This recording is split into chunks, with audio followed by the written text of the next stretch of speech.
Thanks for checking out the Brad and John Show podcast. This segment of the show is brought to you by John Combest's book, Stalking, Harassment, Internet Trolling, A Guide to Recovering and Rebuilding After Online Attacks.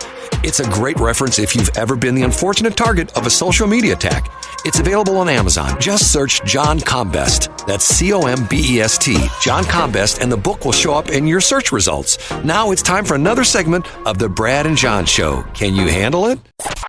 It's me, Egbert, once again. I'm the new owner of this station. I went out and hired the best talk radio consultant, Jeff Allen from News Talk STL, and told him to hire the worst talent he could find. Jeff did exactly as I told him. Ladies and gentlemen, here are Brad and John. It is us. And by the way, John, can I make one amendment to my story I just gave the last break? Yeah, please do. Okay, at the time when I was looking at this new Mercedes, I remember this distinctly. Matter of fact, somewhere I have this written down because I actually took notes in this, and I actually kept this little note as a little memento of my trip to the Mercedes dealership. My new Mercedes that I was looking to possibly buy in 1994, a diesel 320D, guess what the sticker price on it was? Ooh, $32,000. Close, $38,900. Now, yeah, I mean, I guess low, figuring that with inflation and everything. But wow, today, so what would that run today? Well, today a golf cart would be $38,000. You know, yeah, I mean, especially one that's tricked out. Right. If you've been to seen some of the golf carts in Cottleville, you know, I mean that's one of the cheap golf carts. I don't know. It would probably be an $80,000 or $90,000 car today. You know, I mean, it's just gotten crazy. You get into the, like, especially you get, I don't even know. See, the crazy thing about this is Mercedes used to make a 190. Matter of fact, it's sort of the same situation with BMW. There are cars they don't import in the United States.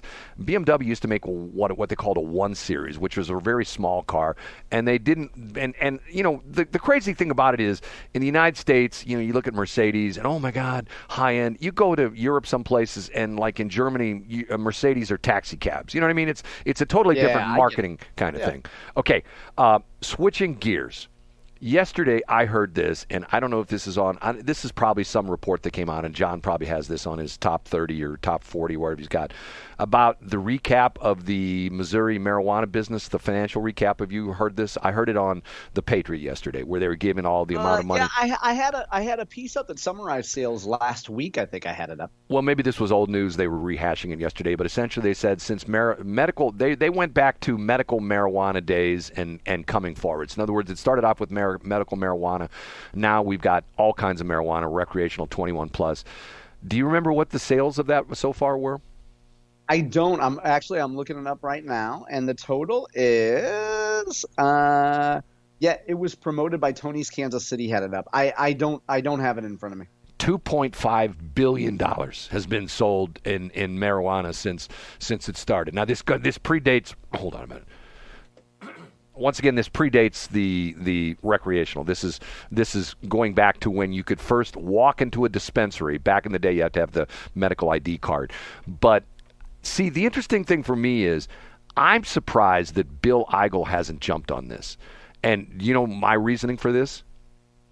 Why is that? With him trying to get rid of the personal property tax, he could essentially say, Look what we've had in the last 2.5, 3 years, whatever. You know, you people are so fixated on the personal property tax. We've essentially come, I don't know the exact numbers, we're coming close to replacing the revenue from personal property tax receipts from marijuana tax receipts. Get what I'm saying on this? You're exactly right. And by the way, apologies for that soundbite there. I pulled up the piece, which is from KCTV, that I did indeed have up last week, and that was via Tony's Kansas City. And Bill Eigel, in fact, I should point out that on Sunday, Brad, I had the medical marijuana story on my website.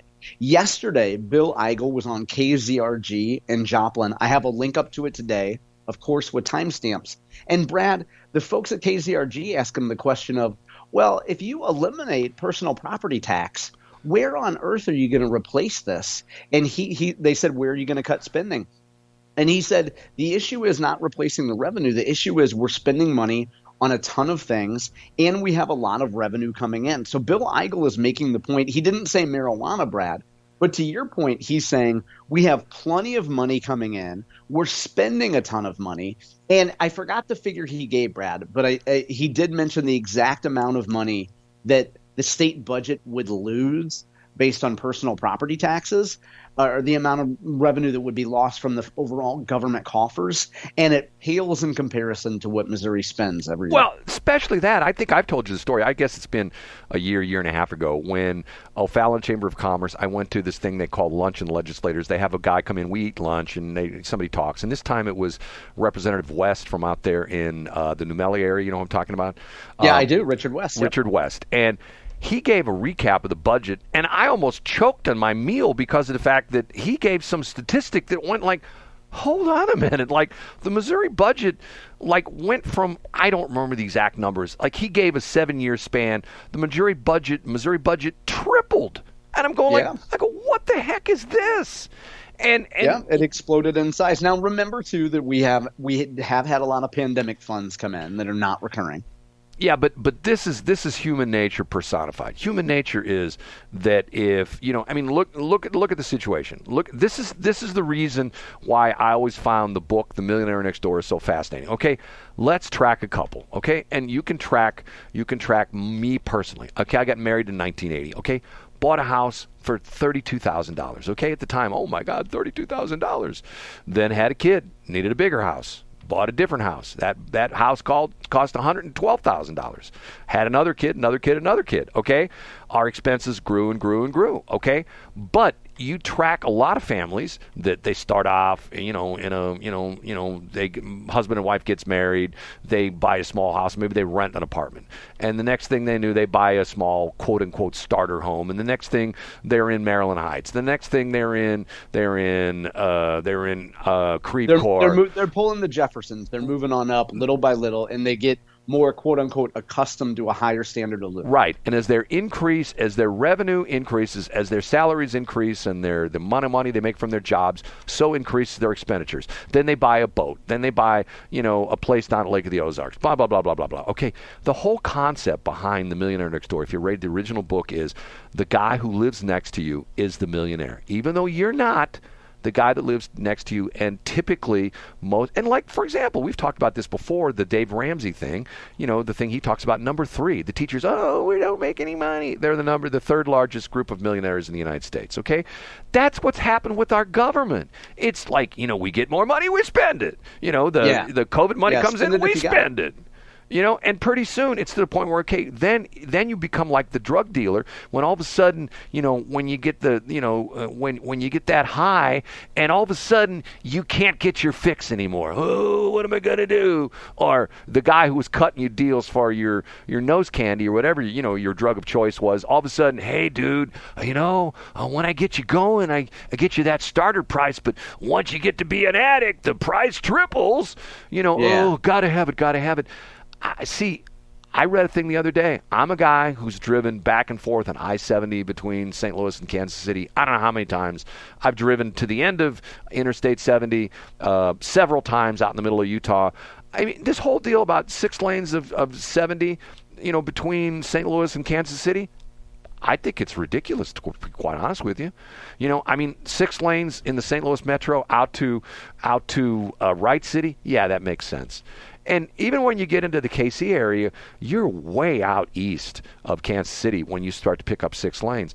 I have never, ever, ever, ever, ever been on a traffic jam on I-70 between, let's say west of Wright City and between Wright City and Kansas City, except for a jam caused by a traffic accident or road maintenance. Okay?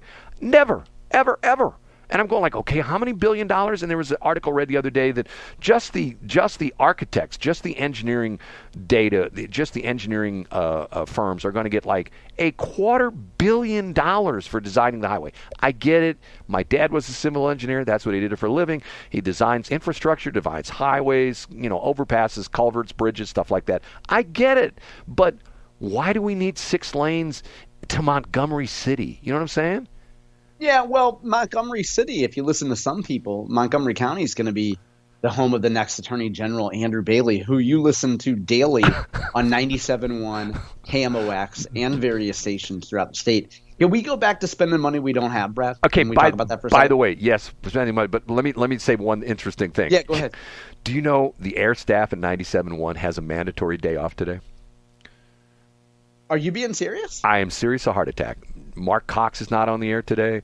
Annie Fry is not on the air today. Take Juneteenth off as if Juneteenth is a real holiday? It was a mandatory holiday. And You've got to be kidding me. I swear, I'm telling you, because the fact I even texted Mark Reardon yesterday afternoon because he's finishing up a show. Well, I won't be back till Tuesday because of the fact that I texted him. I go, gee, I don't remember the radio business having that much vacation. And he texted back that tomorrow was a mandatory holiday, so he decided to take Thursday and Fridays. In other words, he's got tomorrow off. It's not counting against his vacation time. So he's got essentially a 6-day period of time off. So he's got Wednesday, Thursday, Friday, Saturday, Sunday, and Monday. So I'm going like, man, that wasn't the guy that gave recommendations about when the optimal days to take off is. You told us about that? Yeah, it was some lunatic on some lifestyle guru. Right. Here's going like you improve your life. I'm going like, okay, who can't figure out that if you've got 2 weeks of vacation time, that if Christmas falls on a Tuesday, that if you're smart, you're going to take off. You know what I mean? It's like. But see, here's what tells me. This is what frustrating. This is why I get frustrated by stuff like that. It tells me that people don't really want to work. I mean, they really don't want to work. They don't want to have a job. I mean, you talk to people, it's interesting. I know judges, I don't know judges personally, but I've heard judges talk about the fact that if they have a trial that ends early, that they will sign a paper. Like, perfect example. I mean, this was told to me by an attorney who had a case in front of a judge. And the thing went to the jury. It was only a short 1-day trial. They finished up the arguments by noon, went to the jury. The jury essentially pretty much had their verdict done by the end of business day, and they would have been able to go back in the court and have the case open and shut in 1 day.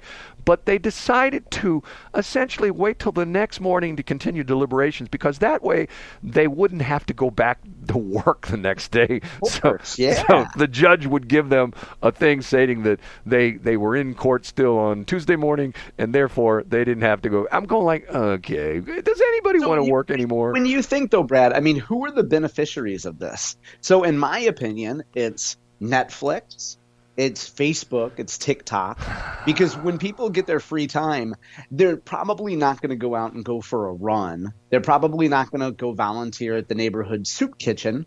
They're probably going to grab their phone and go to their couch and shove food in their gullet and scroll TikTok or watch Netflix, don't you think? But they will go over to the Humane Society and walk dogs, but yet they would never go to the local foster home place to try to help kids out. They're going to go walk those dogs, and yet if somebody beats up their dog, they're going to pick it in front of their house for 3 months. But if the if the scum bum guy down the street beats the crap out of his baby and kills his baby, well, that's okay. Well, he'll be in jail for a while. I'm not picketing there. I'm going to Mary Elizabeth Pullman's house because I heard that she brings out that sparkling water, the really good sparkling water. Okay. And there'd be other fun protesters there. And while I'm hanging out with the protesters, I can invite them to that punk rock concert where we can celebrate the uber-tolerant religion of Islam, and we can also celebrate queers and transgenders. See, it all comes together, Brad. All these stories come full circle. We do a great job. You know what? I think we call that convergence. Isn't that convergence, John? It's a convergence. It is a convergence. Yeah, the one thing that I just wanted to mention, too, when you talk about overspending, and I know that I beat this dead horse over and over again, but the place to be if I'm a finance company is BNPL, buy now, pay later. And it's all these ways that you could just go on Amazon or go to any retailer, and instead of actually paying for it now or even putting it on your credit card, you just do buy now, pay later, and you worry about it. It's kind of like a credit card. You just worry about it sometime down the road. Buy all the stuff that you want right now and figure out how to pay for it later, Brad. Are you talking about the government does that? Is that what you're alluding to? That's what I'm talking about. Hey, you know what? When you're driving on that 14-lane highway through Boonville, and you're stopping to get your McDonald's chicken sandwich, which I have it on good authority. Some places you can only get for $1.50. I learned that on the BJ show. That's right. And when you're throwing the wrapper out the window, just be thankful there's 14 lanes there. It's not the it's the McChicken sandwich, not just a chicken sandwich. It's a McChicken sandwich. That's sandwich. Exactly right. Yes. And you claim that that's mostly made of chicken parts. Well, you'd hope it would be, but you never know. What do they say? What they say? There's 3 things in life you never want to see being made: sausage, legislation, and McChicken sandwich. Isn't it what they say? Yeah, that's a popular catchphrase. Yeah, that I think that's propaganda from Burger King, though. I know that you're susceptible to Burger King propaganda. Okay, John, as we wrap this show up, John, do you think anybody listens to this? I don't know. I think it's mostly just you and I, and and all the people that'll text me throughout the day, and I'll be like, God, I can't tell Brad about this feedback, or he'd talk about it every day from here on out. What people say things to you about stuff I say? Oh, yeah, all the time. Yeah, okay. Especially, who's a big fan of your comments, though, Brad, that I'll never share with you are lobbyists. Like, they'll be like, Brad was talking about the blah, blah, blah, and, blah, blah, blah, blah, blah. And people keep sending me the clip of Brad talking about blah, blah, blah. And I'm like, hey, listen, Brad's got his opinions. I got mine. Well, do they think I'm a wacko or what? Oh, no, they think they're insightful, and they think that, sometimes they take issue with things. And I think most of the time people appreciate your perspective, Brad. But see, it just the larger point is that I wouldn't share it with you because you and I are both known to beat dead horses, Brad. Well, so if I told you some anecdotes, you would probably beat some dead horses. See, my perspective comes from my upbringing. I'm a North County boy, okay? I didn't grow up with I get it. I didn't grow up, like in a super rich neighborhood or anything like that. I've been in the radio business. I've seen all sorts of crazy crap going through the years, the radio business. By the way, another one of my radio buddies passed away last week, Terry Fox, R.I.P. And, I can make some comments about Terry, but I won't. But you won't. You won't dance on that grave. Lifestyle comments, I won't say a word. But see, the interesting thing for me is since 1984, I have been full-time self-employed. I've run companies since 1984. Was that 40 years now? 40 years? That's 40 years. 40 years. 40th okay. Year. Do you have a date for that? Do you remember when you started? Well, I can tell you my first official date of running my business full time when I went into business was whatever the